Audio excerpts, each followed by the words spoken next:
Professor Alikutty മുസ്ലിയാരെ ദൈവം മടക്കി വിളിച്ചു. ഒരിക്കൽ കൂടി വായിക്കാം. പ്രൊഫസർ ആലിക്കുട്ടി മുസ്ലിയാരെ ദൈവം മടക്കി വിളിച്ചു. മനുഷ്യർ ഭൂമിയിലെ ദൈവത്തിൻ്റെ അംബാസഡർമാരാണ്. അവർ ഏത് സമയവും പടച്ചതമ്പുരാനാൽ തിരിച്ചു വിളിക്കപ്പെടും. ഒരു സൃഷ്ടിയുടെ ജീവിതധർമ്മം പൂർത്തിയായി നിർണിത അവധി എത്തിയാൽ മടങ്ങിപ്പോകേണ്ടവരാണ് എല്ലാ ചരാചരങ്ങളും. മരണം ജീവനുള്ള സർവ്വജീവികൾക്കും സംഭവിക്കുന്ന അനിവാര്യതയാണ്. മരണത്തിന് അതീതമായി ഒരു ശക്തിയേ ഉള്ളൂ, അത് ദൈവം മാത്രമാണ്. ഞാനിപ്പോൾ വായിച്ചത് KT ജലീൽ. ഞാൻ കുറച്ച് വളരെ മാന്യമായിട്ട് പറയാം നിങ്ങൾക്ക്, കാരണം ഇത് പ്രൊഫസർ ആലിക്കുട്ടി മുസ്ലിയാർ, നമ്മുടെയൊക്കെ നെഞ്ചിടിപ്പായിട്ടുള്ള സമസ്തയുടെ അജയ്യനായ നേതാവ് ആലിക്കുട്ടി ഉസ്താദിൻ്റെ വിയോഗ വാർത്തയുമായി ബന്ധപ്പെട്ട ഒരു കുറിപ്പായതുകൊണ്ടും KT ജലീൽ എന്ന് പറയുന്ന സഖാവ് KT ജലീൽ എഴുതിയ കുറിപ്പായതുകൊണ്ടും ഇത് പറയുമ്പോൾ ഒരു പക്ഷേ എൻ്റെ എന്താ പറയേണ്ടത് എല്ലാ പരിമിതികളും ചിലപ്പോൾ ഞാൻ കയ്യിൽ നിന്ന് കൈമോശം വന്നേക്കാം. അങ്ങനെ വന്നു കഴിഞ്ഞാൽ നിങ്ങൾ ദയവ് ചെയ്ത് ക്ഷമിക്കണം എന്ന് മാത്രമേ പറയുന്നുള്ളൂ. അപ്പോൾ ഞാൻ വായിച്ചത് ജലീൽ ഒരു വലിയ കുറിപ്പ് പങ്കുവച്ചിട്ടുണ്ട് ആലിക്കുട്ടി ഉസ്താദിനെ കുറിച്ച്, ഉസ്താദിൻ്റെ ജീവിതത്തെക്കുറിച്ച്, ഉസ്താദിൻ്റെ ജീവിത യാത്രകളെക്കുറിച്ച്, അദ്ദേഹത്തിൻ്റെ ഓരോ നേട്ടങ്ങളെക്കുറിച്ചൊക്കെ പറഞ്ഞിട്ടുണ്ട്. ഞാൻ ആ കുറിപ്പ് ഇങ്ങനെ വായിച്ചു നോക്കിയപ്പോൾ എനിക്ക് മനസ്സിലായ ഒരു കാര്യം എന്താണെന്നറിയോ? സാധാരണ മരുന്ന് കുടിക്കുമ്പോൾ ഇപ്പോൾ നല്ല ആശ്വാസം തോന്നുന്നുണ്ട് എന്നൊക്കെ നമ്മൾ പറയാറില്ലേ? എന്തെങ്കിലും മരുന്ന് അസുഖം വന്നിട്ട് എന്തെങ്കിലും ഒരു മരുന്ന് കുടിച്ചു കഴിയുമ്പോൾ ഇപ്പോൾ കുറച്ച് ആശ്വാസം തോന്നുന്നുണ്ട് എന്നൊക്കെ നമ്മൾ പറയുന്നത് പോലെ മെമ്പർഷിപ്പ് എടുത്തതിന് ശേഷം നല്ല മാറ്റം കാണുന്നുണ്ട്. KT ജലീൽ CPM-ൻ്റെ മെമ്പർഷിപ്പ് എടുത്തതിന് ശേഷം ജലീലും ഭാര്യ പാത്തുമ്മക്കുട്ടിയും കൂടി ചേർന്ന് AKG സെൻറ്ററിൽ ചെന്ന് മെമ്പർഷിപ്പ് എടുത്തതിന് ശേഷം നല്ല മാറ്റം കാണുന്നുണ്ട് എന്നുള്ളതാണ് എനിക്ക് കുറിപ്പ് വായിച്ചപ്പോൾ എനിക്ക് മനസ്സിലാക്കാൻ സാധിക്കുന്നത്. KT ജലീലിൻ്റെ സോഷ്യൽ മീഡിയയിൽ ആ കുറിപ്പ് കിടക്കുന്നുണ്ട്. നിങ്ങൾ ആരെങ്കിലും വേണമെങ്കിൽ അത് ഞാൻ ഈ നല്ല മാറ്റം കാണുന്നുണ്ട്, അത് എന്താണ് ആ മാറ്റം എന്നുള്ളത് നിങ്ങൾക്ക് മനസ്സിലാകാൻ വേണ്ടിയാണ് ആ കുറിപ്പൊന്ന് വായിച്ചു നോക്കിയാൽ മതി. കാരണം KT ജലീലിൻ്റെതായതുകൊണ്ടും അതിലെ പദപ്രയോഗങ്ങൾ എനിക്ക് അത്ര ഉൾക്കൊള്ളാൻ കഴിയാത്തത് കൊണ്ടുമാണ് ഞാനത് പൂർണ്ണമായിട്ട് വായിക്കാത്തത്. കാരണം ജലീൽ പറയുന്ന കാര്യങ്ങളല്ല, ജലീൽ ആ കാര്യങ്ങൾ പറയാൻ വേണ്ടി ഉപയോഗിച്ചിരിക്കുന്ന ഓരോ വാക്കുകളും ഈ മെമ്പർഷിപ്പ് എടുത്തതിനാലുള്ള മാറ്റങ്ങളായിട്ട് നമുക്ക് കാണേണ്ടതുണ്ട്. മനസ്സിലായല്ലോ?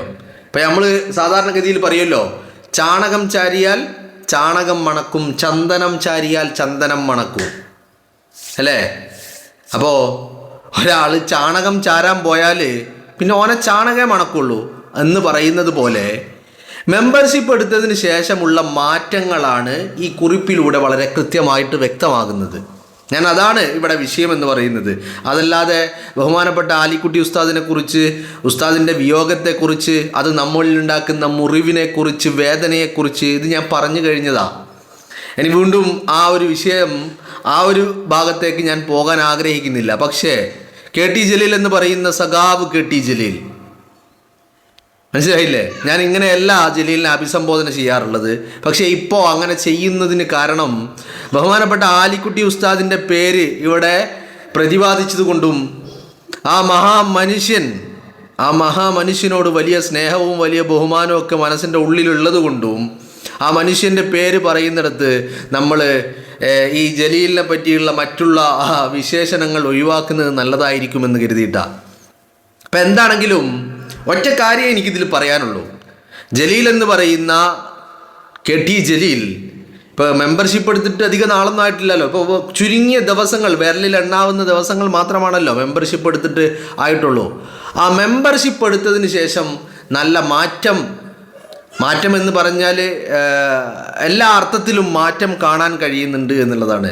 ആ മാറ്റം നിങ്ങൾക്ക് വ്യക്തമാകാൻ വേണ്ടിയിട്ടാണ് ജലീൽ ഈ കുറിപ്പ് തുടങ്ങുന്നത് തന്നെ ഒരു തലക്കെട്ട് പോലെയാണ്. ആ തലക്കെട്ട് ഇപ്രകാരമാണ്: പ്രൊഫസർ ആലിക്കുട്ടി മുസ്ലിയാരെ ദൈവം മടക്കി വിളിച്ചു. മനസ്സിലായില്ലേ? പിന്നെ അങ്ങോട്ടുള്ളതൊക്കെ ഇതേ രീതിയിലാണ്, സമാനമായ പദപ്രയോഗങ്ങളും ആ ഒരു മെമ്പർഷിപ്പ് എടുത്തതിൻ്റെ മാറ്റവും അടിമുടി കാണാൻ കഴിയുന്നുണ്ട് എന്നുള്ളതാണ് എനിക്ക് പറയാനുള്ളത്. അപ്പോൾ ഞാൻ ഇങ്ങനെ ആലോചിക്കുകയായിരുന്നു, പല കാരണങ്ങൾ കൊണ്ട് പല മനുഷ്യർ മാറ്റങ്ങളുണ്ടാവും മനുഷ്യന്മാരുടെ ഇടയിൽ അല്ലേ. ചില ആളുകൾ ജീവിതത്തിൽ വലിയ മാറ്റങ്ങൾ കൊണ്ടുവരും. ചില ആളുകൾ നന്മയിൽ നിന്ന് തിന്മയിലേക്ക് പോകും. ചില ആളുകൾ തെറ്റിൽ നിന്ന് ശരിയിലേക്ക് വരും. ചില ആളുകൾ തിന്മയിൽ നിന്ന് നന്മയിലേക്ക് വരും. ചില ആളുകൾ ജീവിതത്തിൽ പല രീതിയിലുള്ള മാറ്റങ്ങൾക്ക് പല ഘട്ടങ്ങളിലായിട്ട് കൊണ്ടുവന്നുകൊണ്ടേയിരിക്കും അല്ലേ. അപ്പോൾ അത്തരം ഒരു മാറ്റം കൊണ്ടുവന്നതാണ് ജലീൽ. കഴിഞ്ഞ 10-20 വർഷത്തോളം CPM-ൻ്റെ സിറ്റ് ഔട്ടിലാണ് നിന്നത്. AKG സെൻറ്ററിൻ്റെ സിറ്റ് ഔട്ടിൽ. അങ്ങോട്ട് ഉള്ളിലേക്ക് കയറാൻ പറ്റൂലായിരുന്നു. ആ സിറ്റ് ഔട്ടിൽ കസേര ഉണ്ടായിന്, അതിൽ കസേര ഉണ്ടെങ്കിൽ ഇരിക്കുക, ഇല്ലെങ്കിൽ നിൽക്കുക എന്നുള്ളതായിരുന്നു അവസ്ഥ എന്ന് പറയുന്നത്. എന്നിട്ട് ഈ 20 വർഷം മൂപ്പർ അങ്ങനെ നിന്നതിന് ശേഷം 2026 നിയമസഭാ തെരഞ്ഞെടുപ്പിൽ 8 നിലയിൽ പൊട്ടി എന്ന് പറഞ്ഞാൽ അതൊരു വല്ലാത്ത പൊട്ടായിപ്പോയി. കാരണം ആ പൊട്ടൽ ഒരു വല്ലാത്ത പ്രതിഫലനങ്ങൾ ഒരുപാടുണ്ടാക്കി. ആ പൊട്ടൽ പൊട്ടിയതോടുകൂടി പിന്നെ ഇരിക്കാൻ കസേരയില്ലാത്ത അവസ്ഥയായി. മാത്രമല്ല കെട്ടിയോക്കുണ്ടായ ജോലിയും പോയി. അങ്ങനെ എല്ലാം പോയി നിൽക്കുമ്പോൾ ഒരു പൊതി പോരാ, 2 പൊതി വേണം ഇനി മുന്നോട്ട് പോകണമെങ്കിൽ എന്നുള്ള തിരിച്ചറിവിൽ ഇങ്ങനെ നിൽക്കുമ്പോൾ പാത്തുമ്മക്കുട്ടി പറഞ്ഞേ, നമുക്ക് 2 ആൾക്കും ഓരോ മെമ്പർഷിപ്പ് എടുക്കാം, അപ്പോൾ ആള് വീതം ഓരോ പൊതി കിട്ടുമല്ലോ എന്ന്. അങ്ങനെയാണ് പോയിട്ട് മെമ്പർഷിപ്പ് എടുത്തോട്ടെ, എന്താക്കിക്കോട്ടെ, കുഴപ്പമൊന്നുമില്ല. ഇപ്പോൾ CPM-ൻ്റെ സംസ്ഥാന സെക്രട്ടറി, അതുപോലെ കേരളത്തിലെ ആഭ്യന്തരമന്ത്രി കസേരയിലൊക്കെ ഇരുന്ന CPM-ൻ്റെ സംസ്ഥാന സെക്രട്ടറി ആയിരുന്ന കോടിയേരി ബാലകൃഷ്ണൻ പറഞ്ഞ വാക്കുകളാണ് എനിക്കിപ്പോൾ ഓർമ്മ വരുന്നത്. കോടിയേരി സഖാവ് അന്ന് സംസ്ഥാന സെക്രട്ടറി ആയിരിക്കുന്ന കാലത്ത് കോടിയേരി സഖാവിനോട് ഒരാൾ ചോദിച്ചു, ഒരു മതവിശ്വാസി, ഒരു ദൈവവിശ്വാസി, അയാൾ മെമ്പർഷിപ്പ് ചോദിച്ചാൽ അയാൾക്ക് മെമ്പർഷിപ്പ് കൊടുക്കുമോ എന്നുള്ളതായിരുന്നു കോടിയേരി സഖാവിനോട് ചോദിക്കപ്പെട്ട ചോദ്യം. ആ ചോദ്യം കേട്ട ഉടനെ കോടിയേരി സഖാവ് പറഞ്ഞത്, മതവിശ്വാസി എന്ന് മാത്രമല്ല, ഇനി പുരോഹിതന്മാർ എന്ന് പറഞ്ഞാൽ പള്ളിയിൽ അച്ഛന്മാരോ ഉസ്താദുമാരോ പൂജാരിമാരോ ആരുമാകട്ടെ, അവർക്കൊക്കെ മെമ്പർഷിപ്പ് കൊടുക്കും. മെമ്പർഷിപ്പ് കൊടുക്കുന്നതിന് കുഴപ്പമൊന്നുമില്ല. പക്ഷെ മെമ്പർഷിപ്പ് എടുത്തു കഴിഞ്ഞാൽ പിന്നെ പൂജാരിയില്ല, പള്ളിയിൽ അച്ഛനില്ല, ഉസ്താദില്ല, മുക്രിയില്ല, മൊല്ലാക്കയില്ല, ഒന്നുമില്ല. പിന്നെ അങ്ങോട്ട് സഖാവാണ്, പാർട്ടിയുടെ മെമ്പറാണ്, പിന്നെ അങ്ങോട്ട് പാർട്ടി പറയുന്നത് പോലെയാണ്, പിന്നെ അങ്ങോട്ട് വിശ്വാസങ്ങളില്ല, ദൈവങ്ങളില്ല, ആചാരങ്ങളില്ല, അനുഷ്ഠാനങ്ങളില്ല, ഒന്നും തന്നെയില്ല എന്നാണ് പാർട്ടി മെമ്പർഷിപ്പ് ഒരു വിശ്വാസിക്ക് കൊടുക്കുമോ എന്ന് ചോദിച്ചപ്പോൾ കോടിയേരി സഖാവ് പറഞ്ഞത്. എന്ന് പറഞ്ഞാൽ അവിടെ നിന്ന് വിശ്വാസത്തിൽ നിന്ന് അവിശ്വാസത്തിലേക്ക്, ഈശ്വരവാദത്തിൽ നിന്ന് ഈശ്വര വിശ്വാസിയിൽ നിന്ന് നിരീശ്വരവാദത്തിലേക്ക് ആൾ മാറണം എന്നുള്ളതാണ് കോടിയേരി സഖാവ് പറഞ്ഞത്. ആ മാറ്റമാണ് ഞാനിപ്പോൾ പറഞ്ഞ ജലീലിൽ കാണാൻ സാധിക്കുന്നത്. മനസ്സിലായില്ലേ? ജലീൽ അച്ചടി ഭാഷയിൽ നിരത്തിയ വാക്കുകൾ, ആ വാക്കുകളിൽ ഒരു വലിയ അകൽച്ച, അല്ലെങ്കിൽ ആ ഒരു വലിയ ഒരു കൺവേർഷൻ, ആ ഒരു പ്രോസസ്സിങ് ഉണ്ടല്ലോ, ആ പ്രോസസ്സിങ് വിശ്വാസിയിൽ നിന്ന് ഇപ്പുറത്തേക്ക് കമ്മ്യൂണിസ്റ്റിലേക്കുള്ള ആ യാത്രയുടെ ആ ഒരു പ്രോസസ്സിങ് നമുക്ക് ഇപ്പോൾ ആലിക്കുട്ടി ഉസ്താദിനെ ഇങ്ങനെ ഘട്ടത്തിലാണല്ലോ. ഇപ്പോൾ സതീശനെ കുറിച്ച് പറയുമ്പോൾ ഒരു പക്ഷേ നമുക്കിതൊന്നും പ്രകടമായിട്ട് മനസ്സിലാക്കാൻ കഴിയില്ല.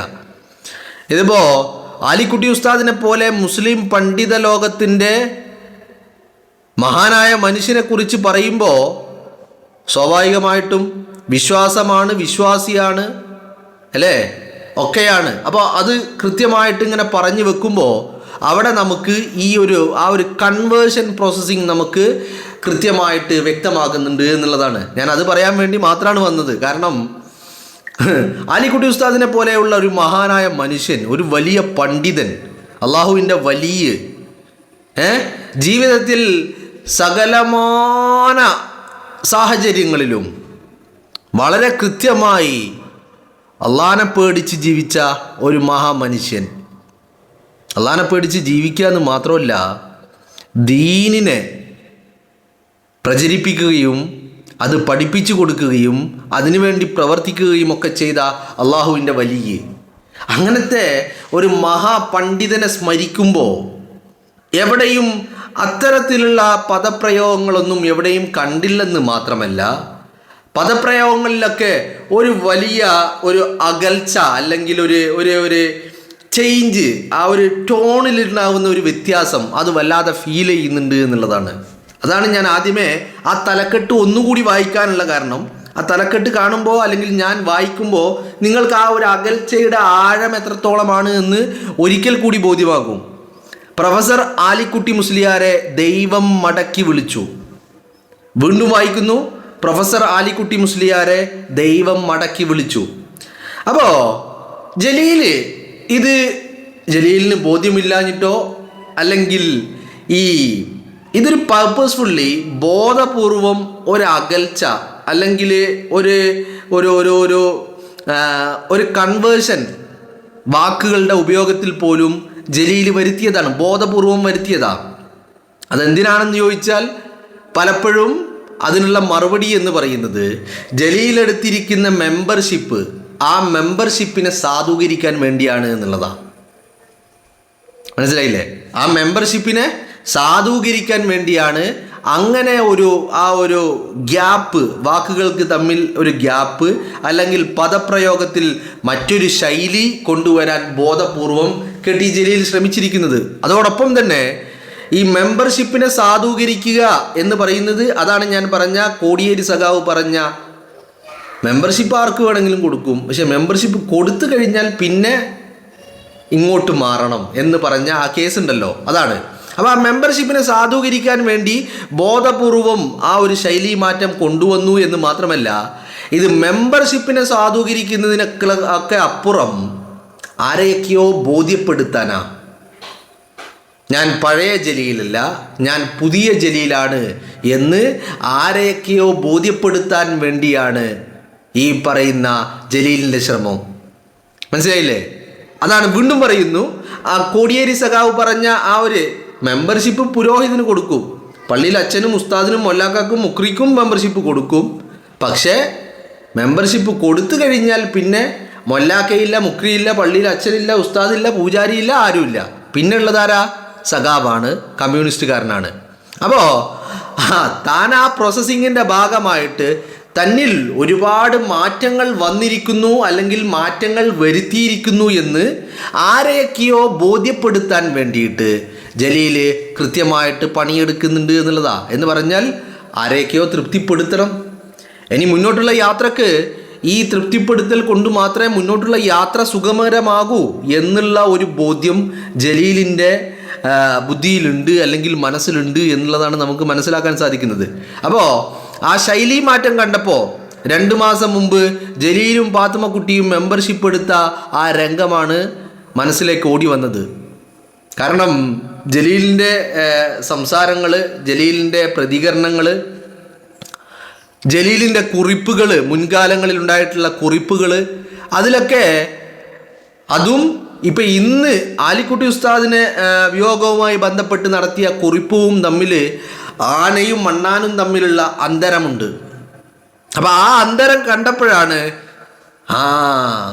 ഇത് നമ്മളെ കാവുംപുറത്തെ സഖാവാണല്ലോ, സഖാവ് മെമ്പർഷിപ്പ് എടുത്ത് എന്ന്. അതായത് പറഞ്ഞാൽ ഇപ്പോൾ ചില ആളുകൾ കണ്ടില്ലേ നിങ്ങൾ, വണ്ടി ഓടിക്കാൻ ലൈസൻസ് ഇല്ലെങ്കിലും വണ്ടി ഓടിക്കാൻ അറിയും, അത് നല്ല പക്കാ പെർഫെക്റ്റ് ആയിട്ട് വണ്ടി ഓടിക്കാൻ അറിയും, പക്ഷെ ലൈസൻസ് ഉണ്ടാവില്ല. അതുപോലെയായിരുന്നു ഇത്രകാലം ജലീലിൻ്റെ അവസ്ഥ. ജലീൽ മെമ്പർഷിപ്പ് ഇല്ലാണ്ടാണ് ഈ കൊലായ്മ നിന്നുകൊണ്ടുള്ള പരിപാടിയായിരുന്നു ഇത്രകാലവും. ഇപ്പോഴാണെന്ന് അകത്ത് കയറിയത്. അപ്പോൾ അകത്ത് കയറിയപ്പോൾ രാജാവിനേക്കാൾ വലിയ രാജഭക്തി കാണിക്കണമെന്നുള്ളത് ജലീലിൻ്റെ ആവശ്യകതയാണ്. ആ ആവശ്യകത, ആ ശൈലി മാറ്റം അല്ലെങ്കിൽ ആ ഒരു കൺവേർഷൻ, ആ ഒരു പ്രോസസ്സിങ് ഇപ്പോൾ ജലീലിൻ്റെ വാക്കുകളിൽ നമുക്ക് വളരെ പ്രകടമായിട്ട് കാണാൻ സാധിക്കുന്നുണ്ട് എന്നുള്ളതാണ് ഞാൻ പറഞ്ഞു വന്നത്. അതാണ് ഞാൻ ആദ്യമേ പറഞ്ഞത്, നമ്മുടെ ജീവിതത്തിൽ പല മാറ്റങ്ങളുണ്ടല്ലോ. പല ആളുകളും ചില പ്രായം വരെ പല കളികളും കളിച്ച് നടക്കും. അത് കഴിഞ്ഞ് ഒരു ഘട്ടം അങ്ങോട്ട് മാറുമ്പോഴത്തിന് നേരെ ആ ആൾ തന്നെയാണോ ഈ ആൾ എന്ന് നമ്മൾ സംശയിക്കുന്ന രീതിയിലേക്ക് ആ മനുഷ്യനിൽ വലിയ മാറ്റങ്ങൾ കാണാൻ സാധിക്കാറുണ്ട് അല്ലേ? അതുപോലെ അങ്ങനെ പല മനുഷ്യന്മാർ, അതുപോലെ ജലീലും. ഇപ്പം ജലീൽ എന്താണ് സ്ഥാപിക്കാൻ ശ്രമിക്കുന്നത് ഇങ്ങനെ ഒരു ശൈലി മാറ്റത്തിലൂടെ?